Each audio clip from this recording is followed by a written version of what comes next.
बढ़ता जाए रे, मेहनत करता धोती वाला टोपी वाला खाए रे।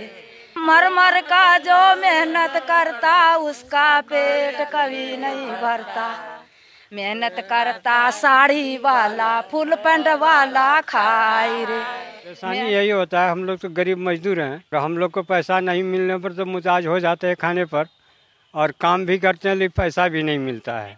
कि नरेगा में मजदूरी लंबित रहने के लिए और बकाया रहने के लिए केंद्र सरकार पर एफआईआर होनी चाहिए। एफआईआर किसी एक व्यक्ति पर होती है तो केंद्र सरकार के शीर्ष पे प्रधानमंत्री नरेंद्र मोदी जी हैं और हम उन पे एफआईआर की मांग कर रहे हैं। ये हम लोग आवेदन लेकर आए थे हमारे थाना पर। हमारी डीएसपी महोदय से बात हुई है, उनका कहना है कि ये आवेदन हम यहाँ नहीं लेंगे, आप पटना में जाके बेली रोड पर दे सकते हैं, पर ये गलत है। लीगल एडवाइस लेकर के ये कदम हम लोगों ने उठाया है। जी, मनरेगा के मजदूरों को पिछले 7-8 महीने से कोई भुगतान नहीं दिया गया है।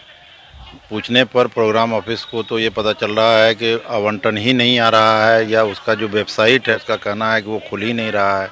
मजदूर काम कर कर के बैठे हुए हैं, थक चुके हैं, हम लोग परेशान हैं कि भाई कैसे इन मजदूरों का भुगतान हो, लेकिन सरकार की उदासीनता के कारण ये मनरेगा बिल्कुल अब ख़त्म होने के कगार पर आ गई है।